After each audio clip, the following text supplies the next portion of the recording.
Hello friends, பேனிங் ஸ்டோ serial இனி வரப்போகிற எபிசோட்ஸ்க்கான review தான் பார்க்க போகிறோம். அடுத்தடுத்த சுவாரஸ்யங்களை தெரிஞ்சுக்கிறதுக்கு இந்த வீடியோவை ஸ்கிப் பண்ணாம கடைசி வரைக்கும் பாருங்க. நம்ம சரவணன் இருந்துட்டு மயிலுக்கு டிவோர்ஸ் கொடுக்குறேன்னு சொல்றாங்க. இதை கேட்ட பாக்கியம் இருந்துட்டு பயங்கர கோவமா, இங்க பாருங்க, உங்களால முடிஞ்ச பண்ணிக்கோங்க, உங்களை கோர்ட்டுக்கும் போலீஸ் ஸ்டேஷனுக்கும் வீட்டுக்கும் அலைய வைக்கிறேன்னா சந்தி சிரிக்க வைக்கிறேன் பாருங்க அப்படின்னு சவால் விட்டுட்டு கிளம்பிடுறாங்க. அதுக்கப்புறம் என்ன, நம்ம காந்திமதி குடும்பத்தில் இருக்கிறவங்க எல்லாருமே கோமதி இப்படி கஷ்டப்படுறதை பார்த்துட்டு பயங்கரமா வருத்தப்படுறாங்க. அதுக்கப்புறம் உள்ள போயிட்டு நம்ம காந்திமதி அழுதுகிட்டே உட்காந்துக்கிட்டு இருக்காங்க. அந்த நேரம் பார்த்து நம்ம பழனி வராரு. என்னாத்தா காலையிலே உட்காந்து அழுதுகிட்டு இருக்க, என்னாச்சாத்தா அப்படின்னு சொல்லிட்டு கேட்கும். இங்க பாருடா பழனி, கோமதி படுற கஷ்டத்தெல்லாம் பார்த்தா என்னால தாங்க முடியலடா. அந்த குடும்பம் ஒவ்வொரு நாளைக்கு ஒவ்வொரு சண்டை போட்டுக்கிட்டே இருக்கு. அக்கம் பக்கத்துல இருக்கிறவங்க எல்லாம் வந்து கோமதி வீட்டை வேடிக்கை பார்த்துட்டு போயிட்டே இருக்காங்க. என்ன பண்றதுன்னே தெரியல. இந்த பிரச்சனைக்கு ஒரு முடிவே வராது போல. அந்த மாதிரி அந்த குடும்பம் பண்ணிக்கிட்டு இருக்காங்கடா அப்படின்னு சொல்லிட்டு பழனி கிட்ட சொல்லவும் பழனி இருந்துட்டு பயங்கரமா ஷாக் ஆயிறாங்க. என்னாத்தா சொல்ற, அந்த மயில் புள்ள இப்படி எல்லாம் பண்ணுதா? அந்த புள்ள ரொம்பவே அமைதியா இருக்குமே, எதுவுமே பேசாதே, ஆனா இப்படியெல்லாம் அமைதியா இருந்து இப்படியெல்லாம் பண்ணிருக்கிறத நினைச்சாவே எனக்கு நம்பவே முடியல அப்படின்னு சொல்லிட்டு நம்ம பழனி வந்துட்டு காந்திமதி கிட்ட சொல்லவும், என்ன பண்றது, ஆளை வச்சு எடை போடக்கூடாதுன்னு இதை வச்சுதான் நம்ம புரிஞ்சுக்கணும் அப்படின்னு நம்ம காந்திமதி ஒரு பக்கம் சொல்லவும், சரிங்க அப்பதான் இந்த பிரச்சனைக்கு ஏதாவது முடிவு கிடைக்குமான்னு சொல்லிட்டு நான் பாக்குறேன். இல்லடா, நம்ம சரவணன் இருந்துட்டு அந்த பொண்ணுக்கு டிவோர்ஸ் கொடுக்கறதா சொல்லியிருக்கான். அவனுக்கு அதுதான் முடிவான் அப்படின்னு நம்ம சரவணன் இருந்துட்டு எல்லாரும் முடியும் சொல்லிட்டு இருந்தாரு. அதை கேட்ட உடனே அந்த குடும்பத்துல இருக்கிறவங்க எல்லாருமே உங்க குடும்பத்தை போலீஸ் ஸ்டேஷனுக்கும் கோர்ட்டுக்கும் வீட்டுக்கும் அலைய வைக்கிறனா இல்லையான்னு பாருன்னு சவால் விட்டுட்டு போறாங்க தெரியுமா அப்படின்னு காந்திமதி எல்லா விஷயத்தையும் நம்ம பழனி கிட்ட சொல்லுவோம். பழனி இருந்துட்டு பயங்கரமா கோவப்படுறாங்க. இந்த விஷயத்த பத்தி நம்ம மயிலுக்கிட்ட போயிட்டு கேட்கணும், நியாயத்தை கேட்கணும். சரவணனுக்கு எதுக்காக இவ்வளோ பெரிய துரோகத்தை பண்ணிட்டு இப்படிலாம் அவனை கஷ்டப்படுத்திக்கிட்டு இருக்கீங்க அப்படின்னு அவளைக்கிட்ட கேட்டே ஆகணும் அப்படின்னு நம்ம பாக்கியத்து வீட்டுக்கு கிளம்பலாம் அப்படின்னு ரெடி ஆகிட்டு இருக்காங்க. நம்ம சுகன்யா இருந்துட்டு எங்கெங்க போறீங்க அப்படின்னு சொல்லிட்டு கேட்கவும், கொஞ்சம் வெளியே வேலை இருக்கு, நான் போயிட்டு வந்துடுறேன். இங்க பாருங்க, நம்ம காலையிலே போய் கடையை திறக்கணும். கடையை திறந்தாதான் நம்ம சீக்கிரமா வியாபாரம்லாம் நடக்கும். இப்போ பாண்டியன் ஸ்டோரு கடையெல்லாம் திறக்கிறது இல்லை. இப்போ நம்ம கடையை திறந்தா வியாபாரம் நல்லா இருக்குங்க, வாங்க போகலாம் அப்படின்னு சொல்லிட்டு காலையிலேயே கூப்பிடுவோம். இங்க பாரு சுகன்யா, நீ போய் காலையிலேயே தர, நான் கொஞ்ச நேரத்துல வந்துடுறேன் அப்படின்னு வெளியே கிளம்பிடுறாரு.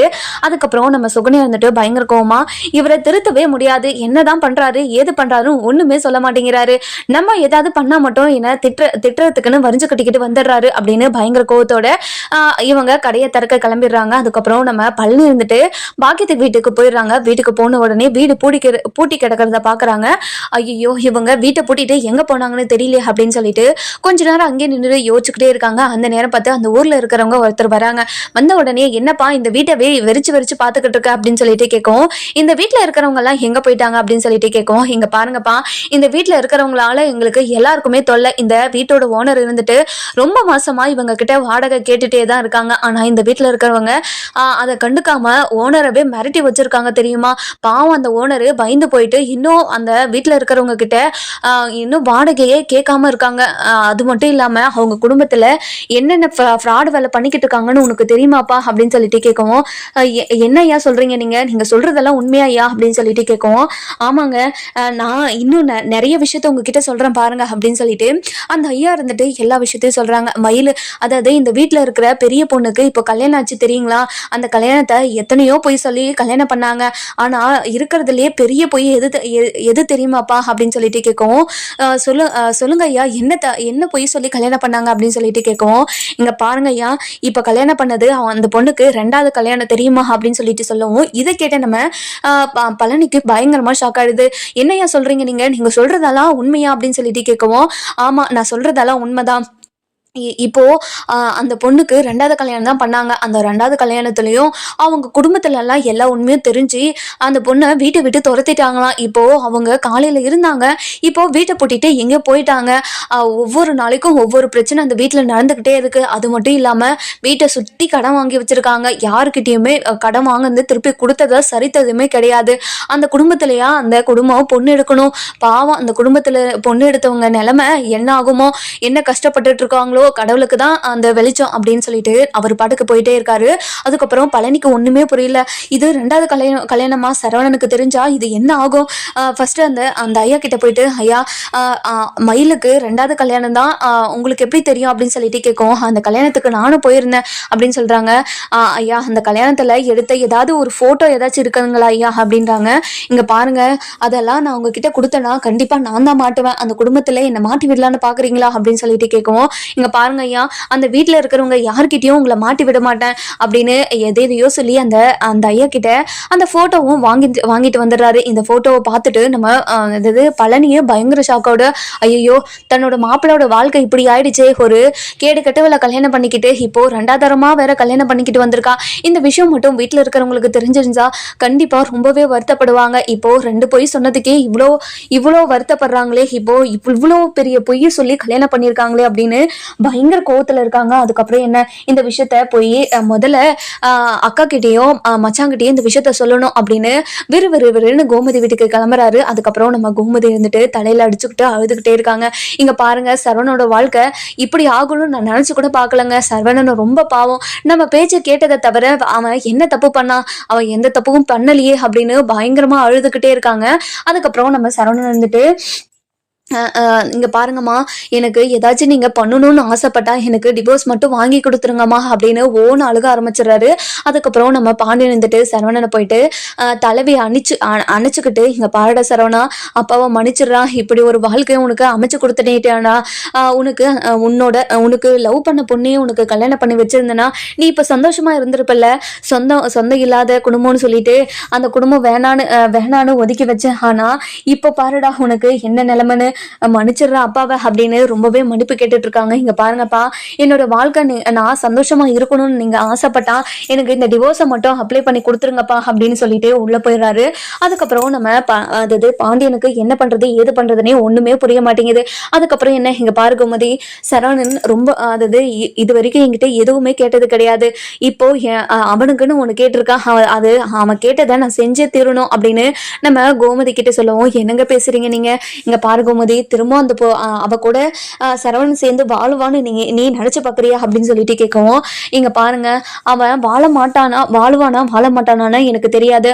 ஆனா எப்படிங்க டிவோர்ஸ் எல்லாம் அப்படின்றாங்க. இங்க பாருங்க, இங்க பாரு கோமதி, சரவணன் கேட்டுட்டான், அவன் கேட்டதுக்காக நான் இதை செஞ்சுதான் ஆகணும் அப்படின்னு சொல்லிட்டு பயங்கர கோபமாவும் ஒரு மாதிரி வெறியோடையும் சொல்றாரு நம்ம பாண்டியன். அதுக்கப்புறம் என்ன, வக்கீலுக்கு கால் பண்றாங்க. வக்கீல் கால் பண்ணி நடந்த விஷயத்தெல்லாம் சொல்லி, இப்பவே வீட்டுக்கு வரீங்களா அப்படின்னு சொல்லிட்டு கேட்குறாங்க. அந்த வக்கீலும் வீட்டுக்கு வரேன் அப்படின்னு சொல்லிடுறாங்க. அதுக்கப்புறம் என்ன, நம்ம பழனி இருந்துட்டு வீட்டுக்கு வராரு. வீட்டுக்கு வந்த உடனே நம்ம பாண்டியன் இருந்துட்டு பழனியை பார்த்துட்டு பயங்கர கோவமா, இங்க பாரு கோமதி, இந்த வீட்டுல துரோகம் பண்ணவங்க எல்லாம் இந்த வீட்டு படியை மிதிக்க கூடாதுன்னு எத்தனையோ முறை சொல்லியாச்சு, எதுக்காக அங்க வராங்களாம், ஃபர்ஸ்ட் வெளியே போக சொல்லு அப்படின்னு சொல்லிட்டு நம்ம பாண்டியன் இருந்துட்டு பயங்கர கோவமா நம்ம பழனி கிட்ட சொல்லுவோம். பழனி இருந்துட்டு, இங்க பாருங்க மச்சான், உங்ககிட்ட நான் ஒரு முக்கியமான விஷயம் பேசுறதுக்காக தான் வந்திருக்கேன். நீங்க இந்த மாதிரி எல்லாம் பண்ணாதீங்க, பழைய கோவத்தெல்லாம் வச்சுக்கிட்டு இப்போ நீங்க என்ன துரத்தாதீங்க. நான் இந்த விஷயத்த சொல்லிட்டு நான் பாட்டுக்கு நான் கிளம்பிடுறேன். இந்த வீட்டுல ஒரு நிமிஷம் கூட நான் இருக்க மாட்டேன்.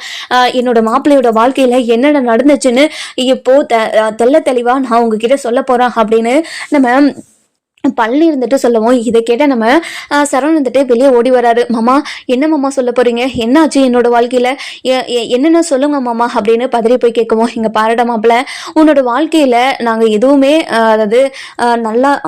நல்லா அமையலன்னு நினைச்சு நான் ரொம்ப வருத்தப்படுறேன்டா. உன்னோட வாழ்க்கை இப்படி ஆயிருக்க கூடாதுடா. நீ கண்டிப்பா உன்னோட வாழ்க்கை ஃபியூச்சர்ல நல்லா தான் இருக்கும், நீ கவலையப்படாத. இப்படி ஒரு வாழ்க்கை உனக்கு தேவையே கிடையாது. நீ டிவோர்ஸ் பண்றேன்னு நான் முடிவு எடுத்தது ரொம்ப கரெக்டு தான்ப்பா அப்படின்றாங்க. மாமா, என்ன மாமா சொல்றீங்க அப்படின்னு கேட்கவும், அதுக்கப்புறம் இங்க பாருங்க மச்சான், நீங்க சரவணனுக்கு கல்யாணம் பண்றப்போ அக்கம் பக்கத்துல விசாரிச்சிருந்தா இப்படி ஒரு பிரச்சனை வந்திருக்காது. அதுவும் எவ்வளவு பெரிய பொய்ய மறைச்சு கல்யாணம் பண்ணியிருக்காங்க. அதுவும் உங்களுக்கு தெரியாத விஷயம் 2 இருக்கு அப்படின்றாங்க. 2 இருக்கா, என்ன விஷயம் அப்படின்னு சொல்லிட்டு கோமதி கேட்கவும், அதுக்கப்புறம் என்ன, நம்ம பழனி இருந்துட்டு, இங்க பாருங்க மச்சான், இந்த போட்டோவை பாருங்க உங்களுக்கே புரியும் அப்படின்னு சொல்லிட்டு அந்த போட்டோவை வந்துட்டு பழனி கிட்ட கொடுக்கவும், பாண்டியன் கிட்ட கொடுக்கவும், பாண்டியன் இருந்துட்டு, அதை வாங்கவே மாட்டாரு. அதுக்கப்புறம் என்ன, அரசி வராங்க. அரசி வந்து அந்த ஃபோட்டோவை வாங்கி பார்க்குறாங்க. பார்த்த உடனே அரசி பயங்கர ஷாக்கு. அரசி ஷாக் ஆகிறத பார்த்துட்டு நம்ம சரவணன் வந்துட்டு இந்த குடு அரசி என்னென்னு பார்க்கலாம் அப்படின்னு சொல்லிட்டு நம்ம சரவணன் பார்க்குறாங்க. சரவணன் பார்த்துட்டு அப்படியே அவனுக்கு அந்த சரவணனுக்கு உயிரே போடுற மாதிரி ஆயிடுது. நம்ம சரவணன் கொடுத்த ரியாக்ஷனில் நம்ம கோமதி இருந்துட்டு டே சரவணா என்னடா இருக்குது அந்த ஃபோட்டோவில் அப்படின்னு சொல்லிட்டு வாங்கி பார்க்குறாங்க. பார்த்த உடனே டே சரவணா என்னடா இது அப்படின்னு சொல்லிட்டு நெஞ்சு பிடிச்சிக்கிட்டு கீழே உட்காந்துடுறாங்க. அதுக்கப்புறம் நம்ம பாண்டியன் இருந்துட்டு கோமதி என்னாச்சு கோமதி என்ன இருக்கு அந்த போட்டோல அப்படின்னு சொல்லிட்டு வாங்கி பாக்குறாங்க. அதுக்கப்புறம் என்ன நம்ம செந்தில் கதிர் ராஜி அதுக்கப்புறம் மீனான்னு எல்லாருமே அந்த போட்டோ வாங்கி பாக்குறாங்க. பார்த்த உடனே பயங்கர ஷாக்கு. அதுக்கப்புறம் மீனா இருந்துட்டு என்ன சித்தப்பா இது, மீனாக்காக்கு ஏற்கனவே ஒரு கல்யாணம் நடந்திருக்கா அப்படின்னு சொல்லிட்டு கேட்கவும் ஆமா மீனா ஏற்கனவே நம்ம மயிலுக்கு ஒரு கல்யாணம் நடந்திருக்கு, அந்த விஷயத்த மறைச்சுதான் நமக்கு இப்போ 2வது கல்யாணத்துக்கு கல்யாணம் பண்ணி வச்சிருக்காங்க அப்படின்னு சொல்லிட்டு சொல்லவும் இதை கேட்ட நம்ம பாண்டியனுக்கு பயங்கர கோவம் வருது. இங்க பாரு கோமதி எவ்வளவு பெரிய போய் மறைச்சு நமக்கு கல்யாணம் பண்ணி வச்சிருக்காங்கன்னு பாத்தியா, இப்படிப்பட்டவங்களை நம்ம சும்மாவே விடக்கூடாது, நம்ம போலீஸ் ஸ்டேஷன்ல போயிட்டு கம்ப்ளைண்ட் கொடுப்போம் அப்படின்னு பயங்கர கோவத்தோட சொல்லவும் அதுக்கப்புறம் நம்ம கோமதி இருந்துட்டு இங்க பாருங்க அந்த குடும்பத்துல இருக்கிறவங்கள ஒருத்தரை கூட நான் சும்மாவே விட மாட்டேன், எப்படி நம்மளால பார்த்தா எப்படி இருக்கு அந்த அவளை நான் எப்படியெல்லாம் பார்த்துக்கிட்டேன், என்னோட பொண்ணு மாதிரி தானே பார்த்துக்கிட்டேன், ஆனா இப்படியெல்லாம் பண்ணுவான்னு நான் நினைச்சு கூட பார்க்கல அப்படின்னு பயங்கர கோவத்தோட அழுதுகிட்டே சொல்லவும் அதுக்கப்புறம் நம்ம சரவணன் வந்துட்டு இடிஞ்சு போன மாதிரி உட்காந்துக்கிட்டு இருக்காரு. அதுக்கப்புறம் நம்ம செந்தில் வந்துட்டு சரவணன் கிட்ட போயிட்டு அண்ணன் என்னாச்சுன்னு எதாச்சும் பேசுனேன் அப்படின்னு சொல்லிட்டு கேட்கவும் சரவணனுக்கு எதுவுமே பேசாம ஒரு மாதிரி நின்றுக்கிட்டே இருக்காரு. அதுக்கப்புறம் கதிர் வந்துட்டு அண்ணன் ஏதாச்சும் பேசுனேன், இப்படி எல்லாம் இருக்காதுண்ணே ப்ளீஸ்ண்ணே ஏதாச்சும் பேசுனேன் அப்படின்னு சொல்லிட்டு கெஞ்சுக்கிட்டே இருக்காங்க. ஆனா சரவணன் ஒரு ரியாக்ஷனும் இல்லை. இதெல்லாம் பார்த்துட்டு இருந்த எல்லாருமே பயங்கர அதிர்ச்சியோட அதுக்கப்புறம் மீனா இருந்துட்டு மாமா ஏதாச்சும் பேசுங்க மாமா, ஏன் மாமா இப்படி இருக்கீங்க அப்படின்னு எல்லாருமே வந்து நம்ம சரவணனை ஒரு மாதிரி தட்டி தட்டி எழுப்பிக்கிட்டே இருக்காங்க. ஆனா அந்த அதிர்ச்சியில இருந்து நம்ம சரவணன் மீண்டு வரவே இல்லை. ஏற்கனவே 2 பொய் சொன்னதுனால தான் ரொம்பவே அதிர்ச்சியில் இருக்காரு. இன்னும் 2 பொய் சொன்னதுனால அதுவும் வாழ்க்கையில யாருமே இப்படி ஒரு பொய் சொல்லாம இருந்தது, அதாவது யாருமே சொல்லியிருக்க மாட்டாங்க. அப்படி ஒரு பொய்யை தான் நம்ம சரவணனுக்கு ஒரு நம்பிக்கை துரோகம் பண்ணியிருக்காங்க. அதனால நம்ம சரவணனும் ரொம்பவே ஷாக்ல இருக்காரு. அதுக்கப்புறம் என்ன நம்ம அதாவது பாண்டியன் இருந்துட்டு இங்க பாருடா சரவணா, நீ இந்த வாழ்க்கையில இருந்து எனக்கு விடுதலை கொடுன்னு சொல்லிட்டு கேட்டிருக்கல, கண்டிப்பா இந்த வாழ்க்கையில இருந்து உனக்கு விடுதலை வாங்கி கொடுப்பேன், நீ கவலையே படாத சரியா அப்படின்னு சொல்லிட்டு நம்ம பாண்டியன் இருந்துட்டு சரவணன் கிட்ட சொல்லுவோம் இங்க பாருங்கப்பா, நான் யாருக்கு என்ன துரோகம் பண்ண சொல்லுங்க, எனக்கு மட்டும் ஏன் இப்படி இருக்க வாழ்க்கை, நான் நினைச்ச மாதிரி என்னோட வாழ்க்கை இருக்கவே இருக்காதா, நான் லவ் பண்ண பொண்ணை கல்யாணம் பண்ணியிருந்தா நான் ரொம்ப சந்தோஷமா இருந்திருப்பேன். இப்போ ஒருத்தர் நம்பிக்கை துரோகம் பண்ணிட்டு போனா எப்படி வலிக்கணும் இப்ப எனக்கு தெரியுது. நான் அவளுக்கு நம்பிக்கை துரோகம் பண்ணிட்டு வந்தேன், அவ எவ்வளவோ என்கிட்ட கேட்டா, எங்கேயாவது போய் நம்ம கல்யாணம் பண்ணிக்கலாம் வாங்கன்னு என்கிட்ட எவ்வளவோ கேட்டா, ஆனா அவளுக்கு நம்பிக்கை துரோகம் பண்ணிட்டு வந்ததுனாலதான் எனக்கு ஒரு இப்போ இவ்வளோ பெரிய நம்பிக்கை துரோகம் பண்ணியிருக்கா, அந்த வழி எப்படி இருக்கும்னு அந்த கடவுள் எனக்கே காட்டிருச்சு, நான் நம்பிக்கை துரோகம் அவளுக்கு பண்ணிருக்கவே கூடாதுப்பா அப்படின்னு தலையில அடிச்சுக்கிட்டு அழுதுகிட்டே இருக்காங்க. அதுக்கப்புறம் நம்ம கதிர் இருந்துட்டு அண்ணா ப்ளீஸ்ண்ண, நடந்து முடிஞ்ச விஷயத்த பத்தி நம்ம யோசிக்கிறதுனால எதுவுமே நடக்க போறது இல்லைண்ணே, ப்ளீஸ்ண்ண இனிமே நடக்க போறத பத்தி யோசிக்கலாம், நீ இது வரைக்கும் நடந்தது எல்லாத்தையும் மறந்துடுறேன்னு, அது நடந்ததாவே நீ நினைக்காதன அப்படின்னு நம்ம கதிர் இருந்துட்டு எவ்வளவோ சரவணன் கிட்ட சொல்லுவோம். சரவணனுக்கு மனசு ஏத்துக்கவே மாட்டேங்குது. அதுக்கப்புறம் என்ன நம்ம பழனி இருந்துட்டு இங்க பாருங்கக்கா, இது மட்டும் இல்ல, நம்ம குடும்பத்துக்கு வர்றதுக்காக 80 பவுன் நகை போடுறேன்னு சொல்லிட்டு அவங்க சொல்லியிருந்தாங்க இல்லையா, அது எல்லாமே பொய் தான்க்கா, அவங்க 7-8 பவுன் மட்டும்தான் தங்கம் போட்டிருக்காங்க, மீதி எல்லாமே கவரிங் தான், அது எல்லாத்தையும் நம்ம கிட்ட கொடுத்து முட்டாளாக்கியிருக்காங்க, நம்ம அவ்வளோ பெரிய முட்டாளா இருந்திருக்கோம் அப்படின்னு நம்ம பழனி இருந்துட்டு ஒவ்வொரு விஷயத்தா அவுத்து விடுவோம். இதெல்லாம் கேட்டுட்டு எல்லாருமே பயங்கர ஷாக்கு. அதுக்கப்புறம் என்ன நம்ம ராஜுவும் மீனாவும் ரொம்பவே அதிர்ச்சி இல்லை. மீனா இருந்துட்டு ராஜு கிட்ட இங்க பாரு ராஜி, நம்ம அத்தை கிட்ட இந்த விஷயத்த சொல்லலாம்னு இருந்தோம், ஆனா பழனி மாமாவே இந்த விஷயத்த சொல்லிட்டாரு, ரொம்ப சந்தோஷம், நம்ம அத்தை கிட்ட சொல்லியிருந்தா அத்தை நம்மள என்ன நினைச்சிருப்பாங்க, இத்தனை நாளா ஏன்டி என்கிட்ட இருந்து இந்த விஷயத்த மறைச்ச அப்படின்னு நம்ம கிட்ட கேட்டிருப்பாங்கல்ல, அதனால நம்ம இப்பவே நம்ம அவங்க கிட்ட சொன்னது ரொம்ப சந்தோஷம் தான் அப்படின்னு சொல்லிக்கிட்டு இருக்காங்க. அதுக்கப்புறம் என்ன நம்ம மீனா இருந்துட்டு ரொம்பவே அழுதுகிட்டே ரொம்ப யோசிச்சுக்கிட்டே மீனா ராஜு கிட்ட இங்க பாரு ராஜி, நீயும் இனிமே இந்த மாதிரி விஷயத்த எதுவுமே மறைக்காத, நீ ஏதாச்சும் மறைச்சு வச்சிருக்கா ராஜு அப்படின்னு சொல்லிட்டு கேட்குறாங்க. அக்கா என்னக்கா பேசுறீங்க, நான் எந்த விஷயத்தையும் மறைச்சதே இல்லக்கா, ஏதாச்சும் ஒரு விஷயம் பண்ணணும்னு தோணுச்சுனாவே உங்ககிட்ட வந்து சொல்லுவேன், இல்லைன்னா அத்தை கிட்ட சொல்லுவேன், இல்லைன்னா கதிர்கிட்ட சொல்லுவேன், எல்லாம் என்கிட்ட இருந்து எந்த ரகசியம் இல்லக்கா, என்ன நம்புக்கா அப்படி அப்படின்னு சொல்லிட்டு நம்ம ராஜ் இருந்துட்டு சொல்லுவோம். அதுக்கப்புறம் என்ன நம்ம கதிர் இருந்துட்டு பாண்டியன் கிட்ட போயிட்டு நம்ம இருக்குப்பா வக்கீல் வராரா இல்லையா அப்படின்னு சொல்லிட்டு கேட்கவும் அந்த நேரம் பார்த்து வக்கீல் வந்து நிற்கிறாரு. வக்கீல் வந்த உடனே நம்ம பாண்டியன் இருந்துட்டு வாங்க சார் அப்படின்னு சொல்லிட்டு கூப்பிடுறாங்க. கூப்பிட்ட உடனே உள்ள போறாங்க. உள்ள போன உடனே நம்ம கதிர் இருந்துட்டு பயங்கர சந்தோஷமா கதிர் இருந்துட்டு வாங்க சார் அப்படின்னு சொல்லிட்டு பாண்டியன் நடந்த விஷயத்தெல்லாம் வக்கீல் கிட்ட சொல்லி இன்னைக்கே டிவோர்ஸ் அப்ளை பண்ணணும் அப்படின்னு சொல்லிட்டு சொல்றாங்க. அதுக்கப்புறம் நம்ம கதிர் இருந்துட்டு ரொம்பவே கோவமா இங்க பாருங்க சார், இன்னும் எத்தனை நாளா இந்த டிவோர்ஸ் நோட்டீஸ் வந்து ஹியரிங் வரும் அப்படின்னு சொல்லிட்டு கேட்குறாங்க. அதுக்கப்புறம் என்ன ஹியரிங் வந்தால் நானே உங்களை கூப்பிட்றேன் அப்படின்னு சொல்லிட்டு நடந்த விஷயத்தெல்லாம் ஒரு கம்ப்ளைண்டாக எழுதிக்கிட்டு அப்ளை பண்ணுறதுக்காக போயிடுறாங்க. அதுக்கப்புறம் என்ன நம்ம கோமதி இருந்துட்டு பயங்கர கடுப்பில் இங்கே பரட சரவணா இனிமே அந்த குடும்பத்தில் இருக்கிற யாருமே நம்ம குடும்பத்துக்கு வரவே மாட்டாங்க, நீ கவலையே படாத, கண்டிப்பாக உனக்கு டிவோர்ஸ் வாங்கி கொடுத்துட்றோம் அப்படின்னு சொல்லிட்டு சொல்கிறாங்க. வக்கீல் உடனடியாக போயிட்டு இந்த டிவோர்ஸ் நோட்டீஸுக்கு அப்ளை பண்ணிடுறாரு. அப்ளை பண்ண உடனே அடுத்த 4 மணி நேரத்தில் நம்ம இந்த வக்கீல் நோட்டீஸ் வந்து நம்ம பாக்கியத்து வீட்டுக்கு போயிருது. போன உடனே நம்ம மயில இருந்துட்டு பயங்கர அழுதுகிட்டே உட்காந்துக்கிட்டே இருக்காங்க. இங்க பாரு மயில, நீ அழுதுகிட்டே உட்காந்துக்கிட்டு இருக்காது, கண்டிப்பா உன்னோட வாழ்க்கையில எல்லாமே சந்தோஷமா நடக்கும், அந்த வீட்டுல போயிட்டு உன்னை வாழ வைப்பேன், எப்பாடுபட்டாவது உன்னை அந்த குடும்பத்துல நான் வாழ வைப்பேன், நீ கவலையே படாத. இங்க பாருமா, நீ பண்ணதெல்லாம் எனக்கு போதும், திரும்ப திரும்ப எனக்கு ஏதாச்சும் பண்றேன்னு சொல்லிட்டு இந்த மாதிரி ஏதாச்சும் பண்ணி வச்சு அந்த குடும்பத்துல இருக்கிறவங்க எல்லாரும் இன்னும் கோவப்படுத்துற மாதிரி எதுவும் பண்ணாதமா, நம்ம மேல தப்ப வச்சுக்கிட்டு எப்படிமா நீ இப்படி எல்லாம் பேசுறது ரொம்ப பெரிய தப்புமா, அவங்க கிட்ட மன்னிப்பு கேட்கிற மாதிரி பேச சொன்னா ஏதோ அவங்க கிட்ட சண்டை போடுற மாதிரி பேசிக்கிட்டு வர, ஏமா இப்படி எல்லாம், என்னோட வாழ்க்கையை பத்தி உனக்கு கொஞ்சம் கூட கவலையே இல்லையாமா அப்படின்னு சொல்லிட்டு கேட்கவும், இங்க பாருடி, உனக்கு திறமை இல்லாததுனால நான் என்னடி பண்ணுவேன், ஏதோ 4 பொய்ய சொல்லி உனக்கு கல்யாணம் பண்ணி வச்சுட்டேன், அந்த பொய்ய மறைக்கிறதுக்கு உனக்கு திறமை இல்லையாடி, இப்படி திறமை இல்லாம வளர்த்துட்டேனே உன்னை, நீ திறமை இருந்திருந்தா மாப்பிள்ளைய கல்யாணம் பண்ண 4 நாள்ல கைக்குள்ள போட்டுக்கிட்டு உன் பேச்சை கேட்க வச்சிருப்பேன், உனக்கு அந்த திறமை இல்லாதனால தானே இப்படி உக்காந்து அழுதுகிட்டு இருக்க, இங்க பாருடி, இந்த மாதிரி இருந்துகிட்டே இருந்தேன்னு வச்சுக்க உன்னால வாழ்க்கையில நல்லாவே வாழ முடியாது அப்படின்றாங்க. இங்க பாருமா, எனக்கு வாழ்க்கையில நல்லாவே வாழ தேவையில்ல, ஆனா இப்படி ஒரு பொய் சொல்லி இந்த வாழ்க்கையில எப்ப இந்த பொய் உண்மையை வெளியே வந்துட்டா அவங்க என்ன பண்ணுவாங்களோ ஏது பண்ணுவாங்களோ நினைச்சு ஒவ்வொரு நிமிஷமும் பயந்துகிட்டே என்னால வாழ முடியாதுமா அப்படின்னு ரொம்பவே கோவமா அழுதுகிட்டே சொல்லிக்கிட்டு இருக்காங்க. அதுக்கப்புறம் நம்ம மாணிக்கம் இருந்துட்டு பாக்கியத்துக்கிட்டே, இங்க பாரு பாக்கியம், என்ன பாக்கியம், மயிலோட வாழ்க்கையில நம்ம என்ன பண்றது அப்படின்னு சொல்லிட்டு பேசிக்கிட்டு இருக்காங்க. அந்த நேரம் பார்த்து நம்ம வக்கீல் நோட்டீஸ் வந்து வீட்டுக்கு வந்துருது. வீட்டுக்கு வந்த உடனே அந்த நோட்டீஸை பார்த்தா மயில் இருந்துட்டு ரொம்பவே அழுதுகிட்டே, இங்க பாருமா, எனக்கு வக்கீல் நோட்டீஸ் அனுப்பிட்டாங்க, இதுல கையெழுத்து போட்டு வேற அனுப்ப சொல்லியிருக்காங்க, இனிமே அந்த வீட்டுக்கு போனா மாமா ஏதாச்சும் பண்ணிப்பாரோன்னு சொல்லிட்டு எனக்கு ரொம்ப பயமா இருக்குமா, பிளீஸ்மா, என்னால அந்த வீட்டை விட்டு என்னால வர முடியாதுமா, அந்த வீட்டுக்கே நான் போறேமா அப்படின்னு சொல்லிட்டு சொல்றாங்க. இங்க பாருடி, அந்த வீட்டுக்கு போயிட்டு நீ அவமானப்பட்டும் அசிங்கப்பட்டு தாண்டி வரணும், கண்டிப்பா இந்த விஷயத்துல நம்ம கோர்ட்ல போய் பாத்துக்கலாம், கோர்ட்ல என்ன நடக்குது ஏது நடக்குது நம்ம அது எல்லாத்தையும் விசாரிச்சு பண்ணிக்கலாண்டி அப்படின்னு சொல்லிட்டு பயங்கர கோவமா சொல்லிக்கிட்டு இருக்காங்க. அதுக்கப்புறம் என்ன நம்ம சரவணன் இருந்துட்டு ரொம்பவே அழுதுகிட்டு ரூம்ல படுத்துக்கிட்டு இருக்காங்க. அதுக்கப்புறம் கோமதி இருந்துட்டு சரவணனுக்கு சாப்பாடு கொண்டு போறாங்க. இங்க பாருடா சரவணா, நீ நைட்டு கூட சரியா சாப்பிடவே இல்லை, இங்க பாருடா, இப்படி சாப்பிடாமே உட்காந்துக்கிட்டு இருந்தேன்னா உடம்பு என்னத்துக்கிட்ட ஆகும், பாருடா 2 நாள்ல உன்னோட உடம்பு எப்படி குறைஞ்சிருக்குன்னு, என்னோட பையனை இப்படி அழுக வச்சுட்டு போயிட்டாலே, அவளை சும்மாவே விடக்கூடாதுடா, இங்க பாருங்கம்மா, அவகிட்ட இருந்து எனக்கு டிவோர்ஸ் வாங்கி கொடுத்துட்டாலே கண்டிப்பா நாங்க ரொம்ப சந்தோஷப்படுவோமா அப்படின்றாங்க. அந்த நேரம் பார்த்து வக்கீல் கால் பண்றாங்க.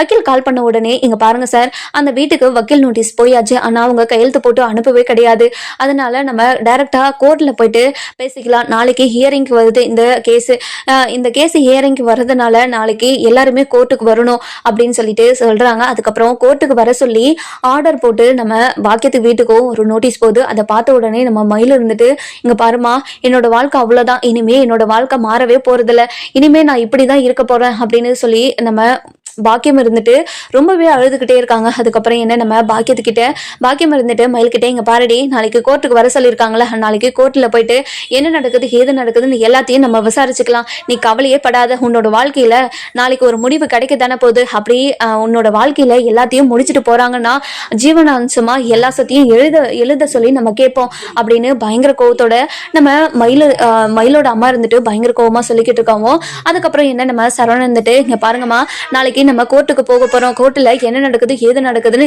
எல்லாத்தையும் கவனிச்சு கண்டிப்பா எனக்கு டிவோர்ஸ் வந்தே ஆகணுமா அப்படின்னு சொல்லிட்டு பேசிக்கிட்டு இருக்காங்க. அதுக்கப்புறம் என்ன நம்ம பழனி கொடுத்த ஆதாரத்தெல்லாம் எடுத்துட்டு போறாரு. பழனி கொடுத்த ஆதாரத்தெல்லாம் எடுத்துட்டு போகவும் நம்ம பழனி இருந்துட்டு இங்க பாருங்கக்கா, இந்த ஆதாரத்த நீங்க குடுத்தீங்கன்னா, கண்டிப்பா உங்களுக்கு டிவோர்ஸ் கிடைச்சிரும். நீங்க கவலையப்படாதீங்க அப்படின்னு பழனி இருந்துட்டு அந்த ஆதாரத்தெல்லாம் நம்ம கோமதி கிட்ட குடுக்குறாங்க. நம்ம கோமதி இருந்துட்டு ஒரு நிமிஷம் பழனிய பார்த்து ரொம்பவே ஃபீல் பண்ணிக்கிட்டு, ஒரு மாரி நம்ம நம்ம தம்பிய போயிட்டு இப்படிலாம் பேசிட்டோமே, வீட்டுக்குள்ள வராதுன்னு என்னென்னமோ பேசி அவன கஷ்டப்படுத்திட்டோமே அப்படின்னு ஒரு பக்கம் நெனச்சுக்கிட்டு இருக்காங்க. அதுக்கப்புறம் என்ன எல்லாருமே அ எல்லாரும் எல்லாருமே இப்போ கோர்ட்டுக்கு கிளம்புறாங்க. நம்ம குடும்பத்தோட கோர்ட்டுக்கு கிளம்பவும், இந்த பக்கம் பார்த்தீங்கன்னா, நம்ம பாக்கியத்தோட குடும்பம் இருந்துட்டு எல்லாருமே வந்துடுறாங்க. வந்த உடனே பயங்கர ஷாக்கு. அதுக்கப்புறம் என்ன நம்ம கோமதி இருந்துட்டு பயங்கர அதிர்ச்சியில நம்ம கோமதி இருந்துட்டு பயங்கர அதிர்ச்சியில ஒரு மாரி பண்ணிக்கிட்டு இருக்காங்க. அதுக்கப்புறம் என்ன அந்த கோர்ட்டில் நம்ம கேஸும் வந்துடுது. அதுக்கப்புறம் என்ன நம்ம மயில ஒரு பக்கமும் சரவணனை ஒரு பக்கமும் நிற்க வச்சிருக்காங்க. அதுக்கப்புறம் ஜட்ஜ் இருந்துட்டு எதுக்காக நீங்கள் டிவோர்ஸ் அப்ளை பண்ணியிருக்கீங்க அப்படின்னு சொல்லிட்டு கேட்கவும், சரவணன் வந்துட்டு நடந்த விஷயத்தெல்லாம் எல்லா விஷயத்தையும் சொல்கிறாங்க. அதாவது கல்யாணம் ஆகலேருந்து இப்போ வரைக்குமே எல்லா விஷயத்தையும் 2வது கல்யாணம் பண்ணியிருக்காங்கலேருந்து எல்லா விஷயமே சொல்லிடுறாங்க. இது கேட்டு நம்ம பாக்கியத்துக்கு பயங்கரமாக ஷாக் ஆயிடுது. இந்த விஷயம் எப்படி உங்களுக்கு தெரிஞ்சிச்சு? ஐயோ இந்த விஷயத்த சொன்னாவே அதாவது இந்த கோர்ட்டில் டிவோர்ஸ் கொடுத்துருவாங்களே, இப்போ என்ன பண்றது ஏது பண்றதுன்னு தெரியலையே அப்படின்னு பயங்கர அதிர்ச்சியில நின்றுட்டு இருக்காங்க. அதுக்கப்புறம் நம்ம ஜட்ஜ் இருந்துட்டு இங்க பாருங்கம்மா, அவங்க சொல்றதெல்லாம் உண்மையா அப்படின்னு சொல்லிட்டு கேட்கவும், இதை கேட்ட நம்ம மயில இருந்துட்டு அமைதியாவே நின்றுட்டே இருக்காங்க. இங்க பாருங்கம்மா, நீங்க நின்றுட்டே இருக்கிறதுல எந்த பிரயோஜனமும் இல்லை. என்ன நடந்துச்சு ஏது நடந்துச்சுன்னு சொல்லுங்கம்மா. இப்போ உங்க பக்கம் ஏதாச்சும் நியாயம் இருக்குல்ல, அந்த விஷயத்த சொல்லுங்க. இல்ல அவர் சொன்னதுதான் உண்மையா அதுக்கு ஆமான்னு சொல்லுங்க. எதுவுமே சொல்லாம அமைதியா நின்றுட்டே இருந்தா என்னமா அர்த்தம் அப்படின்னு சொல்லிட்டு கேட்கவும், அதுக்கப்புறம் நம்ம பாக்கியம் இருந்துட்டு, சார் நான் பேசலாமா சார் அப்படின்னு சொல்லிட்டு கேட்கவும், இங்க பாருங்கம்மா, உங்ககிட்ட நாங்க எதுவுமே கேட்கல, நீங்க கொஞ்ச நேரம் அமைதியே இருக்கீங்களா? இப்படியே அவங்களுக்கு சொல்லி கொடுத்துதான் அவங்க வாழ்க்கையை நடுத்தருவில் வச்சிருக்கீங்க. நீங்க இப்போ தன்னோட பொண்ணுக்கு பொய் சொல்லாம ஒரு கல்யாணத்தை பண்ணி வச்சிருந்தா அந்த பொண்ணோட வாழ்க்கை நல்லா இருந்திருக்கும்ல. உங்க பொண்ணோட வாழ்க்கையை நீங்க கெடுத்துட்டு இப்போ நான் பேசிட்டோமான்னு கேக்குறீங்களா? இப்ப என்ன பொய் சொல்ல போறீங்க என்கிட்ட அப்படின்னு சொல்லிட்டு ஜட்ஜ் இருந்துட்டு பயங்கர கோவமா நம்ம பாக்கியத்துக்கிட்ட பேசவும், பாக்கியம் இருந்துட்டு ஒரு மாதிரி சைலண்ட் ஆயிடுறாங்க. இல்ல சார், அவங்க பண்ணதெல்லாம் நான் சொல்லணும் இல்ல சார். இங்க பாருங்கம்மா, அவங்களுக்கு வாய் இருக்குது, அவங்க சொல்லியிருப்பாங்க, நீங்க கவலைப்படாம கொஞ்ச நேரம் அதாவது அமைதியா உட்காருங்க அப்படின்னு சொல்லிட்டு சொல்லிடுறாங்க. அதுக்கப்புறம் நம்ம சரவணன் இருந்துட்டு, இங்க பாருங்க சார், அவங்க எதுவுமே பேச மாட்டாங்க சார். ஏன்னா சொன்னது புல்லா அவ்வளோ பொய் பித்தலாட்டம் ஏமாத்துத்தனம். எங்க கடையில வந்து ஒவ்வொரு நாளும் காசை திருடிட்டு போறது, அது மட்டும் இல்லாம மளிகை சாமான எல்லாம் காசு கொடுக்காம எடுத்துட்டு போறதுன்னு இப்படி கேடு கட்ட வேலையை தானே பார்த்துக்கிட்டு இருந்தாங்க. இந்த குடும்பத்துக்கு போயிட்டு எப்படி சார் உண்மைன்றது வாயில வரும்? உண்மையா பேச சொன்னதுனாலதான் அவங்க யாருமே பேசாம அமைதியே நின்றுட்டு இருக்காங்க பாத்தீங்களா அப்படின்னு பயங்கர கோவத்தோட நின்றுட்டு இருக்காங்க. அதுக்கப்புறம் என்ன நம்ம சரவணன் இருந்துட்டு, இங்க பாருங்க சார், எப்படியாவது எனக்கு ஒரு அதாவது இந்த டிவோர்ஸை இவகிட்ட இருந்து எனக்கு விடுதலை வாங்கி கொடுத்துருங்க சார் அப்படின்னு சொல்லிக்கிட்டு இருக்காங்க. இங்க பாருமா, இன்னும் கொஞ்ச நேரம் நீ இப்படியே பேசிக்கிட்டே இருந்தனா கண்டிப்பா உங்களுக்கு 2 பேருக்கும் நான் டிவோர்ஸ் பண்ணி விட்டுருவேன். நீ என்ன ஏதுன்னு இப்பவே சொன்னா மட்டும்தான் எங்களுக்கு தெரியும் அப்படின்னு பயங்கர கோவத்துல சொல்லுவோம். அதுக்கப்புறம் நம்ம சரவணன் இருந்துட்டு, இங்க பாருங்க மேடம், அவங்க பேசவே மாட்டாங்க மேடம் அப்படின்னு சொல்றாங்க. அதுக்கப்புறம் மயில இருந்துட்டு, இங்க பாருங்க மேடம், நான் சொன்னதெல்லாம் பொய் தான். நான் மாமா மேல வச்சிருந்த பாசம் உண்மைதானே, அன்பு உண்மைதானே, அந்த அன்புக்காக எங்களை 2 பேரையும் சேர்த்து வைக்கலாம்ல அப்படின்னு சொல்லிட்டு கேட்கவும், இங்க பாருங்கம்மா, இந்த அன்புக்காக மட்டும் யாருமே சேர்த்து வைக்க மாட்டாங்க, அந்த பக்கமும் அன்பு இருக்கணும்ல. இப்படி ஒரு துரோகத்தை பண்ணிட்டு அன்பு இருக்கும்னா எப்படிமா இருக்கும்? நீ மனசாட்சியோடு தான் பேசுறியா அப்படின்னு சொல்லிட்டு கேட்கவும், இங்க பாருங்க சார், இங்க பாருங்க மேடம், நான் பண்ணதெல்லாம் தப்பு தான், நான் மன்னிப்பு கேட்டுக்கிறேன். இனிமே நான் எந்த பொய்யுமே சொல்ல மாட்டேன் மேடம். நான் எந்த பொய்யுமே சொல்லாம அவங்க அந்த கோடு கிழிச்சதை கூட தாண்டாம இருக்க மேடம். ப்ளீஸ் மேடம், அவங்க வீட்டை விட்டு மட்டும் என்ன அனுப்பிடாதுங்க மேடம். என்ன டிவோர்ஸ் மட்டும் வாங்கி கொடுத்துறாதீங்க மேடம் அப்படின்னு சொல்லிட்டு ரொம்பவே கெஞ்சுக்கிட்டே இருக்காங்க. இங்க பாருமா, நீ சொன்ன காரணத்துக்காக மட்டும் டிவோர்ஸ் கொடுக்காமலாம் இருக்க முடியாது. டிவோர்ஸ் கொடுக்கறதுக்கு காரணம் நிறைய அவர் சொல்லியிருக்காரு. அவர் சொன்னதெல்லாம் உண்மைன்னு நீ சொல்லிட்ட, அதனால உனக்கு டிவோர்ஸ் கொடுத்தே தான் ஆகணும். ப்ளீஸ் மேடம், ஏதாச்சும் கொஞ்சம் கரிசனை காட்டுங்க மேடம். நானும் எனக்கும் ஒரு மனசு இருக்குல்ல. ப்ளீஸ் மேடம், 1000 பொய்யும் சொல்லி ஒரு கல்யாணத்தை பண்ணி வைக்கலாம்னு சொல்லுவாங்க.